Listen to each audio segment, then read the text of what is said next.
Welcome अनु हाँ दीदी, welcome all thank you. Member. Please ma'am case को नरेट कीजिए। Case patient name age 11 years, chief complaints nausea, restlessness, sleep disturb while traveling. इन कुछ वजह के चलते पेशेंट कहीं भी आ जा नहीं पाती थी, जैसे नानी के घर जाना हो, बुआ के घर, किसी रिलेटिव के यहाँ शादी हो। देन इसके पेरेंट्स को किसी के पास छोड़ के जाना पड़ता था, बिकॉज जाने का नाम लेते ही शी यूज टू से मैं नहीं जा पाऊंगी। दिस टाइम इसके फादर को कंपनी की तरफ से 4 दिन का ट्रिप मिला था, इसलिए मदर वांट कि ये हमारे साथ आए। So she came for medicine, but the girl said it's okay माँ, मैं दादी के साथ रुक जाऊंगी। मैम ने पूछा आपको मन नहीं घूमने जाने का? शी सेड मुझे घर पे ही अच्छा लगता है।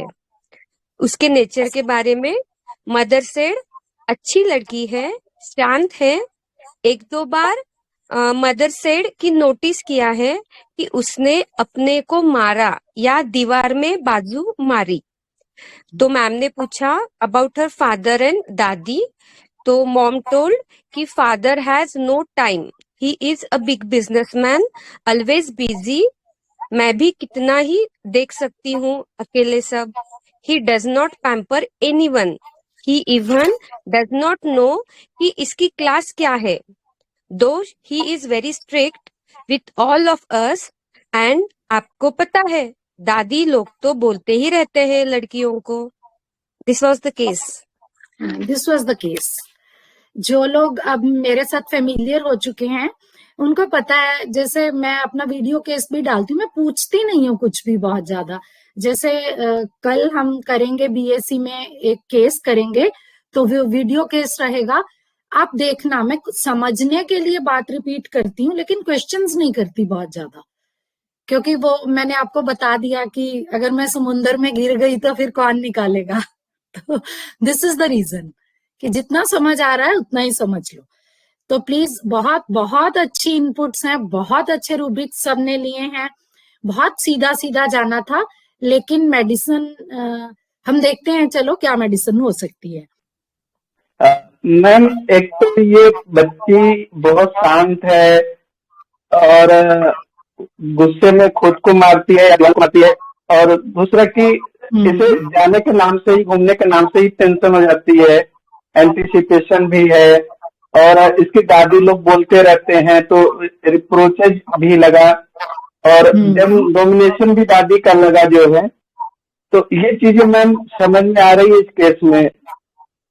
बिल्कुल सही समझ में आ रही हैं सर, सब यही सब है, बिल्कुल ठीक समझ रहे हैं हम सब। हमारे पास एक रूब्रिक है एंटीसिपेशन, जो हम सब ने लिया है, बहुत लोगों ने लिया है। तो अभी एंटीसिपेशन होती क्या है? Hello ma'am. मैडम, जी जी एंटीसिपेशन का मतलब होता है कि किसी भी घटना के बारे में पहले से ही अनुमान लगा लेना, जी सर, पूर्वानुमान। पूर्वानुमान, बिल्कुल सर। और कोई एंटीसिपेशन? मैम एंटीसिपेशन वो है कि किसी चीज को कहीं जाना हो, मंदिर में कहीं ट्रेवल करना हो, तो उसको सोचकर जो है कुछ ना कुछ होने लगना, या घबराहट, या वो लेटरिन बाथरूम, वो एंटीसिपेशन है मैम। वो एंटीसिपेशन है, बिल्कुल सर। उसे बेचैनी बोला नहीं ठीक लगेगी रहेगी मैम, एक्चुअली उसे फियर भी कुछ रहेगा, बाहर जाऊंगा या जाऊंगी तो मुझे कुछ होगा, मुझे ये प्रॉब्लम हो सकती है, इसके लिए वो एंटीसिपेशन। कई बार ऐसा लगा रूब्रिक्स कि वो एस्केप कर रही है कि फादर के सामने ना जाए, या उन्हें अभी उसकी कंपनी या पता नहीं, पर वो उनके साथ जाने से या कंपनी से शायद एस्केप करना चाह रही है। यस, ये एंटीसिपेशन नहीं है।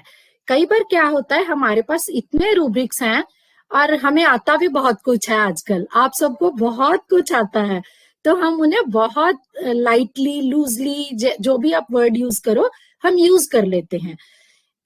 हमारे पास एक रूब्रिक है anticipation dentist from going to, है ना, कि पता नहीं डेंटिस्ट क्या करेगा, वहां क्या होगा, दांत भरेगा, निकालेगा, आरसीटी करेगा, ऐसा होगा वैसा होगा।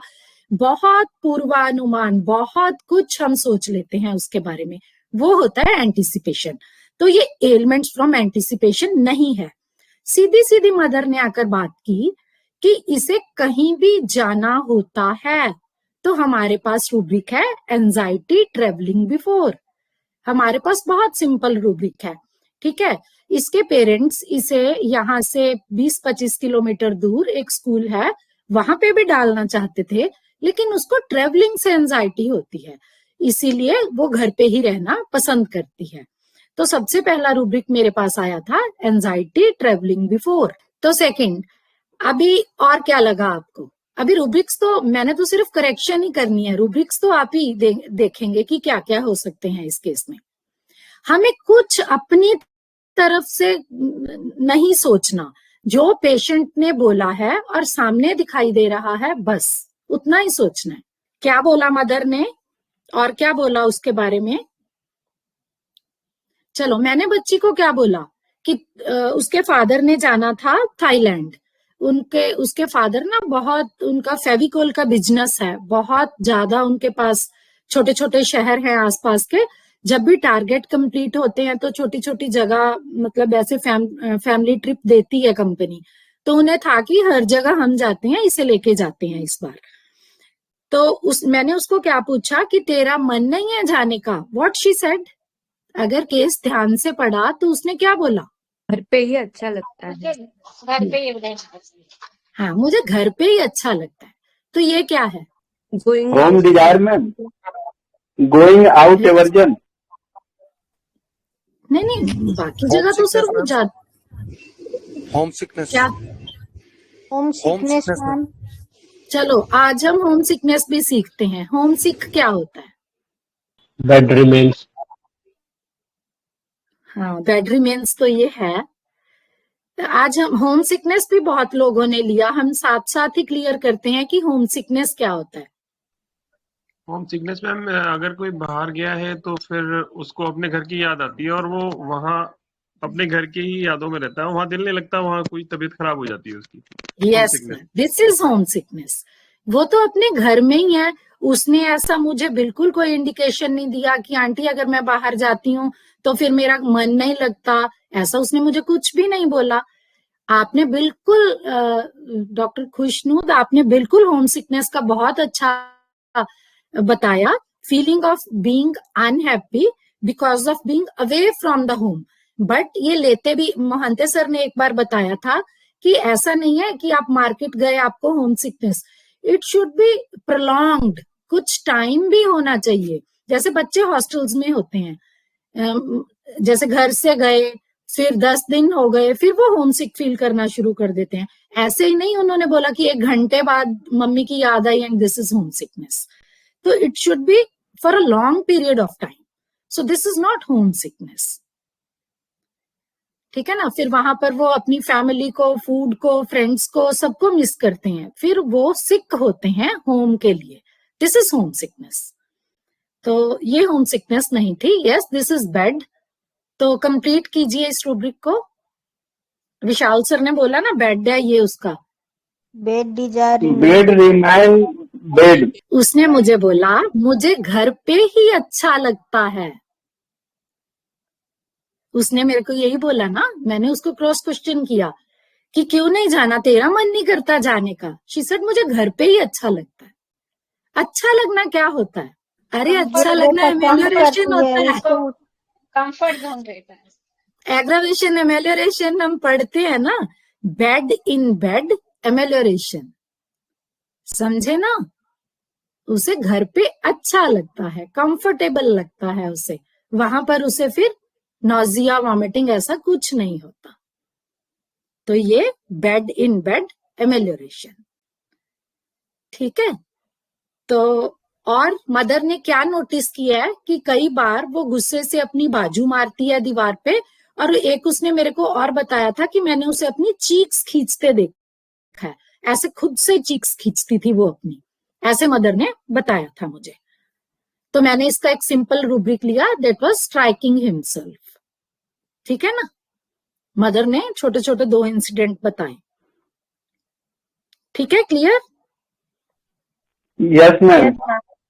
हाँ, तो आप सबने अगला रूब्रिक तो बिल्कुल ठीक लिया था। वो क्या था कि उसके जो कैसे होता है? क्या सर? चीख कैसे खींचती थी ये? ऐसे सर, ऐसे गुस्से से ना, ऐसे चीक्स तो ऐसे ही खींच सकते हैं, मतलब अपने आप को स्ट्राइक करती थी, अपने आप को मारती थी ऐसा। Okay. इसीलिए मैंने रूब्रिक लिया स्ट्राइकिंग हिमसेल्फ। जैसे बाजू दीवार पे ऐसे मारी, ऐसे उसके मदर ने नोटिस किया था, क्योंकि वो उनके सामने तो बोलती नहीं थी ना कुछ भी। और उसके जो फादर के बारे में और दादी के बारे में मैंने पूछा, तो उसके मदर ने बताया कि उसके फादर के पास बिल्कुल भी टाइम नहीं रहता, वो हम में से किसी को भी पैम्पर नहीं करते, ठीक है ना। उनको तो ये भी नहीं पता होगा कि ये कौन सी क्लास में है या क्या करती है, तो फिर इसका रूब्रिक क्या आएगा। और दादी भी टोका टोकी रोका रोकी करते ही रहते हैं इसके। लड़की है ना, ऐसे मत बैठ, ऐसा मत कर। मैंने एक्सप्लेन मतलब डिटेल्स नहीं पूछा कि क्या बोलते हैं वो। मैम तो ये नेग्लेक्ट फील कर रही है क्या? यस, ये निग्लेक्टेड फील कर रही है मैडम, बिल्कुल, और डोमिनेशन फील कर रही है। तो हमारे पास रूब्रिक है elements from domination, elements from neglected being by father once. मम्मी तो फिर भी ध्यान दे रही है ना, लेकिन पापा का उसके साथ कोई अच्छा रिलेशन ज्यादा नहीं है। और मैंने लिया क्वाइट डिस्पोजिशन। क्वाइट डिस्पोजिशन हम कब लेते हैं? जब मम्मियां बोले या आईपीआर बोले कि शांत किस्म का इंसान है, बहुत ज्यादा रिएक्शंस इसकी तरफ से नहीं आते। तो मैंने इस लड़की को 21 मई 2024 को मैग्नीशिया कार्ब 200 की 3 डोजेस दी थी। कॉन्ग्रेचुलेशन समर सर और अर्चना मैम, आप कैसे भी मैग्नीशिया कार्ब आपके डीडी में आया है। और फिर उसके बाद जून में हमारे यहाँ वेकेशंस होती हैं, तो उनको आई थिंक 15-16 जून टाइप कहीं जाना था। तो उसको हल्की सी एंजाइटी, उसने एक बार बोला था कि मैं घर पे ही रुक जाती हूँ, टिकट सब कुछ हो गया था। लेकिन फिर मैंने 13 जून को उसको रिपीट किया था मैग्नीशिया कार्ब 1। तो ये छोटा सा केस था 15 मिनट का, और छोटा सा मतलब क्विक कैसे हम मैग्नीशिया कार्ब को पकड़ते हैं क्लिनिक्स में। जैसे अब सबको ही पता है कि मैग्नीशिया कार्ब में forsaken feeling, neglected feeling, specially orphans के लिए, जैसे संकरन सर बोलते हैं कि ये ऑर्फन्स के लिए सबसे पहली रेमेडी है जो दिमाग में आनी चाहिए। जो उसके पेरेंट्स हैं, neglected and forsaken feeling by beloved parents, तो उसको ऐसा लगता है कि ऑर्फन है, उसे कोई पूछ नहीं रहा है। अबैंडेंड चिल्ड्रन, जिनको जो सच में ऑर्फनेज में होते हैं, वो बच्चों की रेमेडी है ये। तो आजकल क्या होता है, ऐसा नहीं है कि माँ बाप होते नहीं है, माँ बाप की या बच्चों की माँ बाप के साथ अटैचमेंट नहीं है। जैसे सबके पास अपने गैजेट्स हैं, अगर घर में भी आएंगे तो फैमिली टाइम नहीं है, अगर इकट्ठे भी बैठे हैं तो सब अपना अपना मोबाइल लेके बैठे हैं, सबको अपना अपना काम है। तो ये रेमेडी है ना जो, तो आजकल के जो सिनेरियो है उसमें भी ये मेडिसिन बहुत ज्यादा काम आती है। जैसे हुसैन सर को मेरे से बहुत ज्यादा अच्छे से पता है, क्योंकि मैं तो उनको मास्टर मानती हूँ इन सब चीजों का। तो जैसे जैन शॉल्टन सर ने भी लिखा है कि मैग्नीशियम है जो वो aggression and fear of loss के लिए होता है, और कार्ब होता है self worth, dignity, shyness and for father figure, जो कार्ब है। तो है हुसैन सर, कुछ ऐड करेंगे? Hello ma'am. जी जी। मैम मैं ये पूछ रही थी, bed desire remain in bed और bed amelioration in bed amelioration, कैसे इसको डिफरेंशिएट करेंगे मैम? हाँ, मतलब वो बेड में रहना चाहता है, उसे कंफर्टेबल लगे, उसे कंफर्टेबल ना लगे, तो ये है bed desire to remain in, ठीक है ना। बच्ची ने मुझे बोला मुझे घर पे ही अच्छा लगता है, तो मैंने bed desire to remain in देख, बेड तो मैंने निकाला ही हुआ था रेपर्टरी में, तो मैंने नीचे जाकर देखा तो वहां पर ये रूब्रिक था, तो मैंने ये लगाया। उसे वहां पर आराम मिलता है, ये बच्ची ने मुझे बताया। ठीक है ना। तो ये डिफरेंस है इसमें। हुसैन सर बोलिए। जी मैम, क्या पूछ रहे हैं आप? मैग्नीशिया काम में कुछ ऐड कीजिए, मैं कर रही थी छोटे छोटे पॉइंट्स ऐड। मैग्नीशियम वही पहचान को लेके परेशान होते हैं, आइडेंटिटी क्राइसिस होती है इनमें। एंड कार्बिल में जी तो father की तरफ बिलोंग करता है, वहां से मतलब दिक्कतें आना शुरू होती है, या तो डोमिनेशन या तो फिर इस तरह के रिस्ट्रिक्शंस होते हैं। एक्चुअली मैग्नीशियम को इस तरह देखा जाए ना कि उसको उसकी एक सोच, उसकी मेंटेलिटी है ना, डेवलप नहीं हुई है। प्रॉब्लम ये यहाँ पर है कि वो हमेशा इतना रिग्रेस सप्रेस के आगे जाता है, वो रिग्रेशन में, और बाद में जी उसको ही जी सच जी मानने लगता है कि यही सच हाँ। है, यही दुनिया है। उसको पता भी नहीं होता है। जैसे डॉक्टर कैंट ने भी लिखा है कि ये उनकी ऑर्फन्स के लिए फर्स्ट चॉइस ऑफ रेमेडी है। अगर देखिए, मैग्नीशिया म्योर और मैग्नीशिया कार्ब दोनों के घर में यही दिक्कतें होती हैं कि उनको जो उनके जो पेरेंट्स होते हैं ना, उनमें डिवोर्स, डिस्कॉर्ड, ये सब चलता रहता है। लेकिन अगर मेरे को कोई क्लिनिक में सीधा आकर बोल देना, मैं जैसे पूछती हूँ कि फिर तुम रिएक्ट नहीं करते, किसी भी ऐसे नहीं कि जिनके पेरेंट्स लड़ते हैं, हस्बैंड वाइफ में भी मैं कई बार पूछती हूँ ना कि आपको लगता नहीं है कि आप रिएक्ट क्यों नहीं करते। तो कई बार जो वो बोलते हैं, पेशेंट बहुत कॉमनली सुना होगा आपने कि बोलते हैं वो कि नहीं, फिर वो मुझसे नाराज हो जाएगा, फिर मेरा दोस्त मुझसे नाराज हो जाएगा, मेरा हस्बैंड मुझसे नाराज हो जाएगा, फिर वो मेरे साथ, मेरा बच्चा मुझसे नाराज हो जाएगा। यहाँ पर मैग्नीशिया म्योर देती हूँ मैं कि क्यों नहीं वो एग्रेशन शो करता कि वो मुझे छोड़ के चला जाएगा। ये बहुत commonly fear to lose support है ना, जो वो मैग्नीशिया म्योर में बहुत ज्यादा होती है, लेकिन मैग्नीशिया कार्ब में ऐसा नहीं होता। जैसे अनीता बजाज मैम ने भी हमारे यहाँ पर HSH में या कहीं भी र्यूम का केस एक प्रेजेंट किया था, जहां पर जैसे आजकल के जो मैंने आपको बच्चे बताए कि जिनके पेरेंट्स उन्हें छोड़कर अपने अपने कामों में बहुत बिजी रहते हैं, पेरेंट्स होते हुए भी बच्चे ऑर्फन फील करते हैं, तो उन्होंने बहुत अच्छा केस प्रेजेंट किया था र्यूम का। अगर आप जाओगे HSH लाइब्रेरी में तो मिल जाएगा आपको।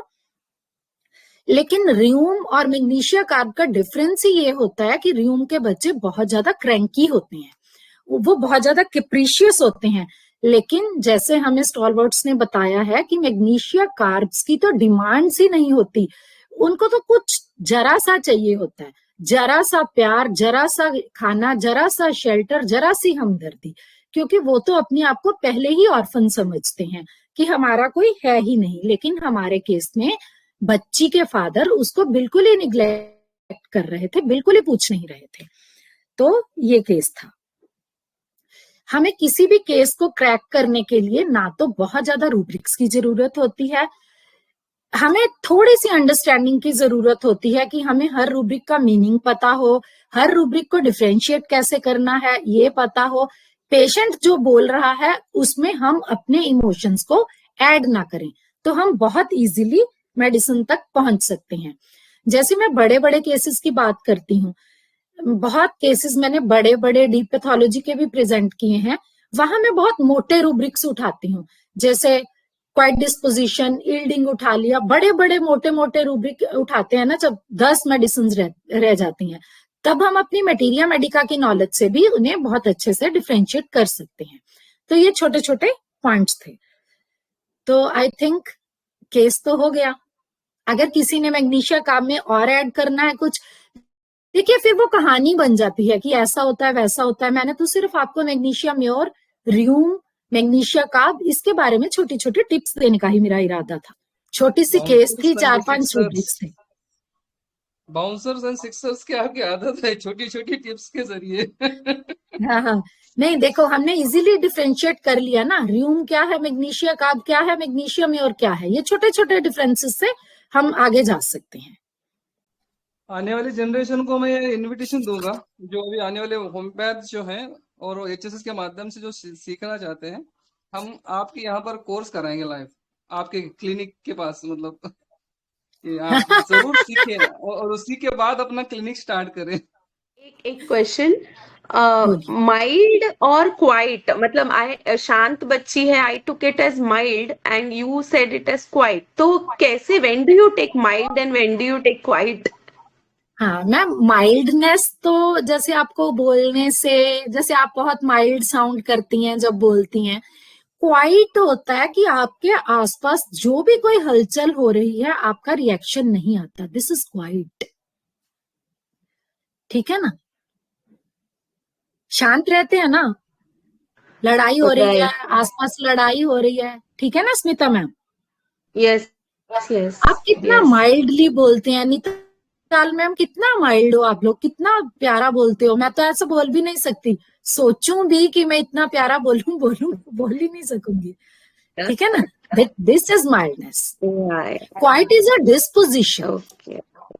हाँ Right. Quiet Right. मतलब कम बोलने वाला से नहीं होता। हाँ, क्वाइट का क्वाइट कम मतलब बोलने वाला भी हो सकता है सर। यस जी, तो माइल्ड पर्सन तो लोकेसिस भी हो सकता है। यस, हो सकता है सर। माइल्ड पर्सन हो सकता है लोकेसिस की बात ज्यादा करे लेकिन माइल्डनेस के साथ कर रहा है। क्वाइट में चीज दूसरी हो जाती है। स्मिता मैम कुछ बोल रही थी। यस यस मैम, आज एक्चुअली आज चंद्रा सर ने भी मैका भी लिया, तो I thought I should add yes something just for yes all of अस। मतलब सर ने बोला magnesium has got the most fear of losing relations, yes so we should always consider magnesium जब there is a fear of losing relations. Yes yes ma'am, so तो what I said कि जहां पर भी मैं सुनती हूँ ना कि हस्बैंड को यार तू बोलती क्यों नहीं है, कि नहीं वो मुझसे नाराज हो जाएगा, तो पहले हम कहाँ जाते थे, इग्निशिया, सीपिया, तो मैग्नीशियम और दो आप, बहुत अच्छा काम करती है। और भी ऐड कीजिए madam. yes, a core rubric of MACA we said is fear of death vomiting with. Fear of death vomiting with, थोड़ा metaphorical sir ने बोला था कि what is death? Death is losing the loved ones. So there is that same fear of losing, vomiting with. So it is not tolerated. It is brought out. So as it is, we know na macab is a very good remedy for gastritis, for digestion problems or acidity. We know it is a SAR remedy. Like room, जैसे ma'am ने बोला, room है या फिर chamomilla है. Generally macab we also normally DD with a chamomilla child. I was going through Allen's, so it is complementary to chamomilla. If you don't get results with chamomilla, you can also think about macab. तो ये जो fear of death vomiting with है, so we can always consider gastrointestinal tract के कोई problems है, vomiting है, to be a magnesium, you know, macab, मतलब हम लोग ये भूलना नहीं चाहिए. Then when I was studying, I just came to कि there is a ailments from quarrels या quarreling aversion to. जैसे मैम ने बोला ना, क्यों बोलते नहीं हो, तो मे बी झगड़ा करने का डर लगता है या झगड़ा हो जाएगा सो वो फ्रेंड चली जाएगी. सो दैट मैग्म्यूर का सिंगल रेमेडी रूब्रिक है ना, delusion, friendless, she is, I think sarsaparilla and mag mur है, सिर्फ दो ही है. And lot of cases in female remedies we can crack Magmure with that rubric. I have given Magmure on that rubric. Delusion, friendless, she is. तो वो only Sarsaparilla and Magmure है. That is what I studied. Very sensitive to quarrels. So कोई भी अगर है harmony, desire, quarrels, aversion, ailments from neglected being like what we saw now. So we can always consider magnesium. That's all I wanted to add, ma'am. Actually, I used to do mistake was कि ये डरती है इसीलिए ये नहीं बोलती, तो ये मैंने मिस्टेक इनिशियल डेज में बहुत की, लेकिन फिर मुझे समझा कि नहीं ऐसा नहीं होता. हाँ, थैंक यू सर. एक छोटी सी इंफॉर्मेशन दे दूं कि जो लोग सीनियर्स हैं, जो लोग माइंड मेथड में बहुत अच्छे मास्टर हो चुके हैं, वो लोग उन लोगों को आगे लाने में हेल्प करें जो माइंड मेथड पे आना चाह रहे हैं, या जो लोग अदर मेथड में थोड़ा सा कंफर्टेबल नहीं है, उनको रिजल्ट नहीं मिल रहे हैं. और यदि वो लोग आते हैं तो उन्हें HSH के बेसिक प्राइमरी कोर्स के बारे में इंफॉर्मेशन दें जो जनवरी से शुरू होने वाला है. पिछला जो हमारा सेशन था बहुत अच्छा गया है. पिछले जो सेशन के मेंबर्स हैं उनकी प्रतिक्रियाएं बीच में आप लोग सुनते रहते हैं. तो होम्योपैथी के लिए नए लोगों को हम माइंड मेथड से जोड़ने के लिए तो ये हेल्प करें। तो आपके सराउंडिंग जो लोग हैं जो चाहते हैं माइंड मेथड सीखना, उन्हें HSS से जोड़ें, ग्रुप को ऊपर क्लिक करें, ऐड ऑप्शन में आप जोड़ सकते हैं और बेसिक कोर्स के बारे में उन्हें इंफॉर्मेशन दे दें। Thank you, thanks to all, thank you. Thank you.